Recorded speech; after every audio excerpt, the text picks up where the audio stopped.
Hello guys, welcome back to my YouTube channel. मेरा नाम है संजीत और आप देख रहे हैं सर्जिकल स्टोरीज।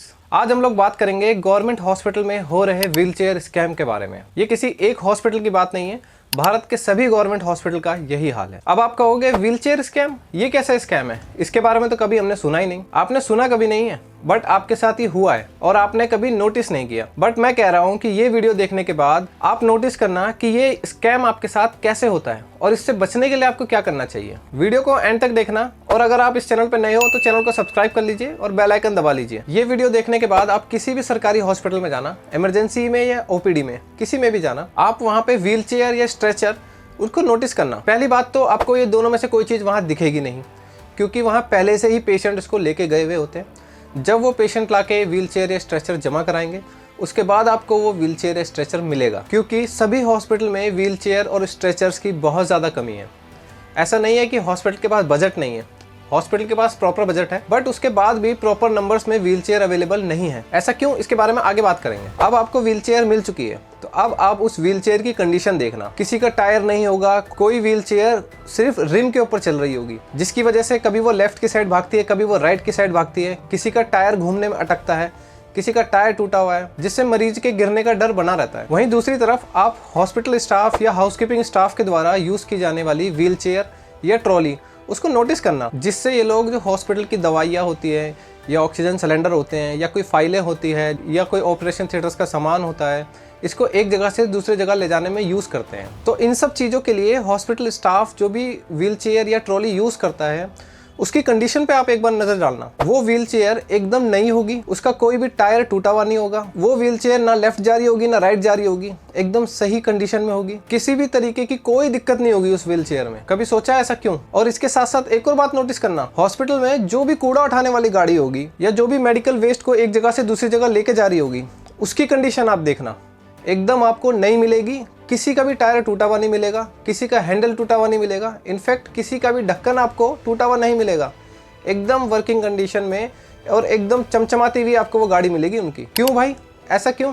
कभी आपने पूछा है कि जो आप यूज़ कर रहे हो स्ट्रेचर और ट्रॉली, या आप कोई कूड़े की गाड़ी यूज़ कर रहे हो, वो एकदम फिट, एकदम नई कंडीशन में है, और जो पेशेंट यूज़ कर रहा है वो एकदम टूटे हालात में है, कोई लेफ्ट भाग रही है, कोई राइट भाग रही है, किसी का टायर ही नहीं है, सारी व्हीलचेयर एकदम भगवान भरोसे है। पहले तो व्हीलचेयर की संख्या ही कम है और दूसरा जितनी है वो भी एकदम भगवान भरोसे है। यही एक तरीके का स्कैम है, क्योंकि हॉस्पिटल स्टाफ अगर टूटी फूटी चेयर का यूज़ करेंगे तो उनको सामान को एक जगह से दूसरी जगह ले जाने में दिक्कत होगी, जो कि वो दिक्कत नहीं उठा सकते और अपने सीनियर के पीछे पड़ जाते हैं वो लोग कि भाई इसका टायर टूटा हुआ है, मुझे नहीं दिलाओ, मुझे नहीं दिलाओ। और सीनियर्स के पास बजट की कमी नहीं होती है, वो लोग आगे बॉन्ड भर के देते हैं और उनको नई गाड़ी मिलती है।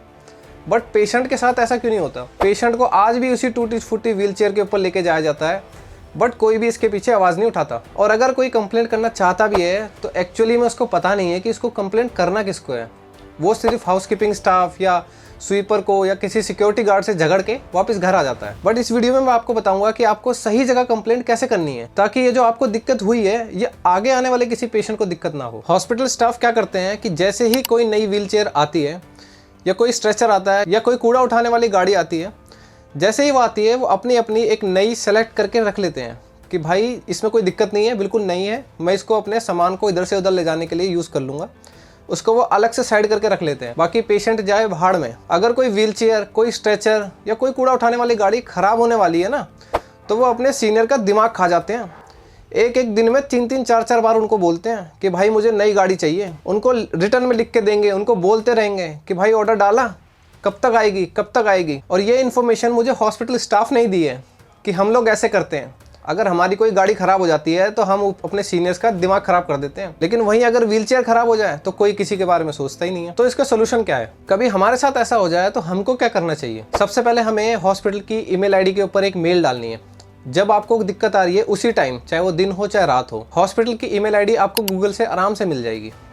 आप उस पर तभी के तभी एक मेल लिख के डालिए। अगर पॉसिबल हो सकता है तो आप हाथ से भी एक एप्लीकेशन लिखिए और वहाँ पे कोई भी कंप्लेंट बॉक्स हो आप उसको डालिए। और अगर हो सके तो वहाँ पे जो भी CMO है, कोई भी MS है, MS का PA है, आप किसी से भी मिलके, अगर आपके पास टाइम है और अगर आप मिल सकते हो तो उनसे मिलके भी आपको एक बार बोलना चाहिए। उनको बोलिए कि भाई व्हील चेयर के अंदर ये दिक्कत आ रही है, आपके पास कितनी और ऐसी व्हील चेयर है जो खराब पड़ी है, कितनी कंडीशन में ठीक है मुझे बताइए। और अगर आपके पास व्हील चेयर की कमी है या आप इसको ठीक नहीं करवा सकते, आपके पास किसी फंड की कमी है, तो आप मुझे लिख के दे दीजिए कि हम इस व्हील चेयर को ठीक नहीं करा सकते, हमारे पास इतनी ही व्हील चेयर है। और आप उनसे पूछिए कि सर अगर आप इस व्हील चेयर को ठीक नहीं करवा सकते या आप और व्हील चेयर नहीं खरीद सकते तो आप मुझे लिख के दे दीजिए, जो कि वो लिख के कभी नहीं देगा। बट फिर भी आप उसको बोलना कि आप मुझे लिख के दे दीजिए, मैं अपने एमएलए से बात करूंगा, मैं अपने एमपी से बात करूंगा, मैं कैसे भी करके, चाहे मैं पर्सनली करूं, मैं इधर व्हील चेयर का इंतज़ाम ज़रूर करवाऊंगा। बट आप मुझे लिख के दीजिए कि इस हॉस्पिटल में इतनी ही व्हील चेयर है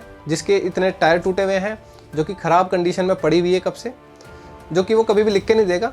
बट आपको ऐसा बोलना चाहिए ताकि उसको थोड़ा सा इंसल्ट फील हो कि हाँ भाई मैं ड्यूटी इंचार्ज हूँ, मेरी रिस्पॉन्सिबिलिटी है और ये बंदा मुझे व्हीलचेयर डोनेशन करने के लिए बोल रहा है। अगर आप किसी भी हॉस्पिटल की फाइलें देख लोगे ना, तो फाइल देख के आपको बोलोगे कि इस हॉस्पिटल में तो किसी चीज़ की कमी नहीं है, ये हॉस्पिटल भारत का सबसे बढ़िया हॉस्पिटल है। ऐसी कंडीशन बना के रखते हैं लोग फाइलों के अंदर कि वर्ल्ड क्लास हॉस्पिटल तो भाई यही है। बट रियलिटी में क्या होता है वो एक पेशेंट को ही पता है और उसका नुकसान आम लोगों को भुगतना पड़ता है। अगर मैं आपसे ही पूछ लूं कि आपने हॉस्पिटल में कितनी बार कंप्लेंट की है, तो आप में से 99% लोग ऐसे होंगे जो कि हॉस्पिटल में लड़ झगड़ के वापस आ जाते हैं। कोई रिटर्न में कंप्लेंट किसी को नहीं देता, कोई हॉस्पिटल की ईमेल आईडी पे मेल नहीं करता है। तो इस वीडियो में बस इतना ही। तो इस वीडियो को शेयर करिए और ज़्यादा से ज़्यादा लोगों को बताइए कि हॉस्पिटल में ये इस तरीके का स्कैम भी हो रहा है। और अगर आपके साथ कभी ऐसा होता है तो आप इसको लेके आवाज़ ज़रूर उठाना, इनफैक्ट एक मेल तो ज़रूर करना और दूसरों को भी इसके बारे में बताते रहना। Thank you.